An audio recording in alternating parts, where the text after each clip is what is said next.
Okay, so you want to own a private island, your own strip of sand ringed by turquoise water, with nobody's schedule to answer to but your own. No neighbors, no noise, no permission needed to do anything ever again. You picture yourself on a dock at sunrise, coffee in hand, watching a helicopter bring guests in for the weekend. That's the fantasy. That's what every glossy real estate listing is selling you. Here's what the listing doesn't show you: the well that runs dry in the dry season, the dock that a single storm turns into driftwood, the staff quarters you have to build before you can hire anyone to keep the place running, and the fact that the man who's owned more private islands than almost anyone alive, Richard Branson, spent decades and tens of millions of dollars turning his island into a working paradise, only to watch a single hurricane strip it down to concrete and rebar in about 6 hours. He wasn't a bad owner. He was simply an island owner. And that's the business you're signing up for. Private islands are one of the strangest assets in the entire world of real estate, because most of the people who buy them are not actually trying to make money. And that single fact changes everything about how this asset behaves, how it's priced, and why so many of the people who buy one end up either quietly bleeding cash for decades or trying to turn the island into a business just to make the bleeding stop. So the real question this video is going to answer isn't, how much does a private island cost? Anyone can look that up. The real question is this: once you own it, where does the money actually go? And is there any version of this that actually pays for itself? Let's start with the sticker price, because it's a lot wider than people expect, and the range alone tells you something important. At the very bottom of the market, you can find a titled freehold private island for well under $100,000. A quarter-acre volcanic islet on Lake Nicaragua, complete with a dock and off-grid solar, recently listed for around $74,000. A 40-acre island in Florida, aptly nicknamed for a rough morning, sold for roughly $80,000. On the coast of Connecticut, an 18-acre private island with a house on it sold for $26.5 million. In the Bahamas, a 70-acre cay owned by a pop star sold for $16 million. At the very top, entire island resorts change hands for well over $100 million. So already, before you buy anything, the category itself is almost meaningless. Private island describes a quarter-acre lake rock in Nicaragua and an 80-acre resort in the British Virgin Islands with the same two words, and those two purchases have almost nothing in common financially. Location does most of the work in that price. Roughly 60% of what you pay comes down to where the island sits on a map, not how big it is or what's built on it. A 10-acre island in the Bahamas can cost 5 to 10 times more than a similar 10-acre island off the coast of Nova Scotia. And it isn't because the sand is better. It's climate, its proximity to an international airport, and its brand. Buyers pay a premium for saying the word Bahamas out loud. Meanwhile, the cheapest entry points into island ownership tend to sit in cold water markets, places like Nova Scotia or inland lakes, where a fully titled island with an existing cottage can run you around $200,000. No palm trees, no year-round season. But it's real, deeded land, and you own every square foot of it. Before you even get to price, there's a legal door you have to walk through first, and it isn't the same door in every country. In places like the Philippines, Indonesia, and Thailand, foreigners cannot own land outright at all. Every private island listing in those markets is actually a long-term lease or a corporate structure dressed up to look like ownership. And the fine print matters enormously. Brazil requires government approval before a foreigner can buy anything on the coast. Panama, by contrast, hands foreign buyers the exact same property rights as its own citizens, which is a big part of why it's become one of the most active island markets in the hemisphere. So the first real decision isn't whole island versus resort, it's which country's rule book you're willing to play by, because in some jurisdictions you can spend millions of dollars and still not technically own the ground you're standing on. Assuming you clear that hurdle, there are really 3 different doors you can walk through once you've picked a country. The first is raw, undeveloped land, a blank island with nothing on it, which is the cheapest way in and also the most expensive to finish, since every single system, power, water, waste, has to be built from zero. The second is a developed private island, one that already has a house, a dock, and working utilities, which costs far more upfront but skips years of permitting and construction risk. And the third, the one most guidebooks barely mention, is a subdivided parcel on a shared island. Places like Bocas del Toro in Panama have been split into individual titled lots over decades, so you can buy a half-acre of genuine waterfront for well under $100,000, with neighbors nearby, shared infrastructure, and none of the total isolation the word private island usually implies. It's a real and completely legitimate form of ownership. It's just a fundamentally different product from the fantasy of having the whole rock to yourself, and a lot of first-time buyers don't realize which one they're shopping for until the paperwork is already signed. Now, here's the part that catches almost every first-time buyer completely off guard. The listing price is never the real price. Researchers who track this market consistently find that buyers of an undeveloped island end up spending close to 1.8 times the sticker price just to make the place livable. If the listing says $2 million, budget for something closer to $3.6 million before a single guest ever steps off a boat. That multiplier is the whole story of island ownership, and it's why so many buyers walk in thinking they've found a bargain and walk out years later, wondering where the rest of their money went. So let's talk about where that extra money actually goes, because on the mainland, this is infrastructure you never think about. On an island, it's the entire ballgame. Start with power. There is no utility company rolling a truck out to a private island. Every watt of electricity has to be generated, stored, or shipped in as diesel. Owners who choose a proper solar and battery microgrid over diesel generators are typically looking at anywhere from tens of thousands of dollars for a small installation to well over $400,000 for a system built to run a genuine resort. Then there's water. You cannot drink the ocean and you cannot count on rain. A solar-powered desalination system capable of producing a meaningful volume of fresh water a day runs anywhere from $60,000 to $400,000 depending on capacity. And that's before you've built a single guest room to put that water in. Then comes the part nobody photographs for the brochure. A dock and marine access, because without one, every bag of cement, every mattress, and every guest arrives by whatever boat you can arrange that day.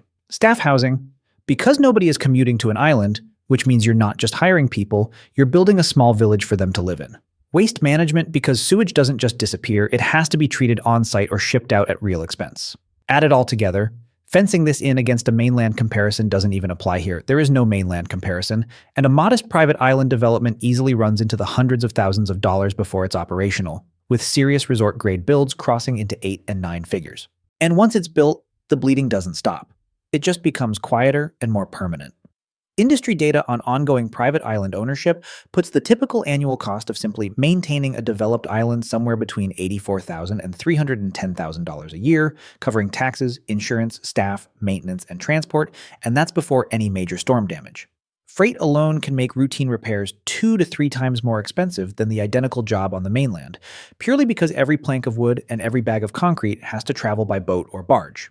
Staff costs vary wildly by region, from a few $100s a month for a groundskeeper in parts of Southeast Asia to $2,000 to $3,500 a month per staff member in the Caribbean, and a genuine luxury retreat can spend over $25,000 a month on payroll alone, just to keep the lights on and the grass cut for an island that might sit empty most of the year. On top of all that, everything simply costs more once it has to cross open water to reach you. Budget for annual increases of 3 to 5% on materials and maintenance alone, higher than mainland inflation, purely because of what it costs to ship, insure, and install anything on a piece of land with no road leading to it. Now let's talk about the risk that makes all of this fragile in a single afternoon. Insurance. In hurricane and cyclone zones, some islands simply cannot be insured at any price, full stop. If the island is remote enough that no emergency response can reach it, or the structures aren't built to a hurricane-rated standard, insurers will walk away entirely.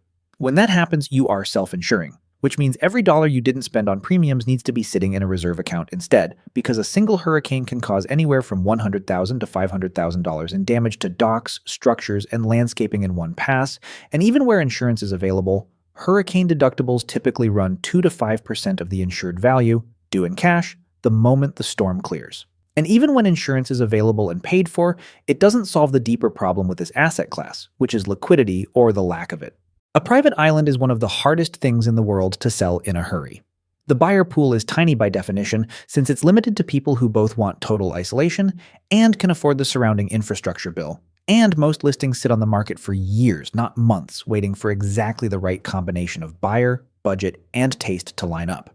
That's a very different risk profile from owning stock or even owning a normal house. You cannot quietly liquidate 10% of your island when cash gets tight. It's all or nothing, at a price the market decides, on its own schedule, not yours. This isn't theoretical. In September 2017, Hurricane Irma tore across the British Virgin Islands as one of the strongest Atlantic storms ever recorded. Richard Branson had owned Necker Island since 1978, when he bought the 74-acre property for roughly £90,000 and spent an estimated £7.6 million over the following decades turning bare land into one of the most famous private resorts on Earth. He rode out the storm with his team in the concrete wine cellar under the Great House, and when they came out, he described the island as, in his words, completely and utterly devastated. Buildings stripped to their foundations, Boats snapped in half, roofs gone entirely. Decades of investment undone in a single night on an island owned by one of the wealthiest people on the planet, with some of the strongest hurricane-rated construction money could buy at the time. If Necker Island can be leveled overnight, the version you're picturing on a smaller budget is not more protected. It's less. So here's where the whole picture flips, because up to this point, everything you've heard sounds like a hole you pour money into. And for most owners, that's exactly what it is. The uncomfortable truth about private islands is that the majority of them are never meant to be profitable. They're a lifestyle purchase, a piece of privacy, a trophy asset that happens to sit on saltwater instead of on a wall. For that buyer, the island isn't underperforming. It's doing exactly what it was bought to do, which is exist privately for them. But a smaller group of owners try to flip that equation and turn the island into an actual business, and this is where the real money, if there is any, hides. The model is simple to describe and brutally hard to execute. You take an asset that costs hundreds of thousands of dollars a year just to maintain, and you convert it into a rental product exclusive enough that a handful of nights a year can cover the entire annual burn. Necker Island itself now rents for over $100,000 a night for a full buyout of up to 40 guests. Lokala Island in Fiji, purchased by the late Red Bull co-founder Dietrich Mateschitz for around $10 million in 2002, had an estimated $30 million poured into redeveloping it into a destination resort, a bill roughly 3 times the original purchase price, before it ever earned a cent back. When it works, this model doesn't just cover costs, it can turn a private island into a genuinely profitable ultra-luxury hospitality business. But notice what actually happened in both of those cases. The island stopped being a private island the moment it started making money. It became a hotel that happens to be surrounded by water, competing for the same wealthy guests as every 5-star resort on Earth, just with better exclusivity and a much higher operating cost per room. The privacy you bought the island for is the first thing you sell to make it pay for itself. And that trade doesn't always work. For every Necker or Lokala, there's a story like Daufuskie Island off the coast of South Carolina, reachable only by boat. In the 1980s, developers built the Melrose Resort there, a full-scale getaway complete with an inn, cottages, and a golf course designed by Jack Nicklaus. It looked, on paper, exactly like the dream this video opened with. Then the money ran out. The resort filed for bankruptcy in 2009. New owners bought it in 2011, promising to revitalize the entire property. Instead, it fell further into disrepair, and the company filed for bankruptcy a second time in 2017. In 2021, the man behind that ownership group pleaded guilty in federal court to wire fraud and tax fraud, after prosecutors found he'd failed to pay $500,000 in county taxes, $1 million in payroll taxes, and had diverted close to $2 million of investor money for personal use without ever disclosing it. What had once been a working island resort sat largely vacant for years, tied up in court, before finally going back on the market for a fraction of what had been poured into it. The island didn't get any less beautiful. The business built on top of it simply collapsed under its own weight, one bankruptcy filing at a time. That's the real lesson sitting underneath every number in this video. A private island is not one asset. It's 2 completely different products wearing the same postcard photo.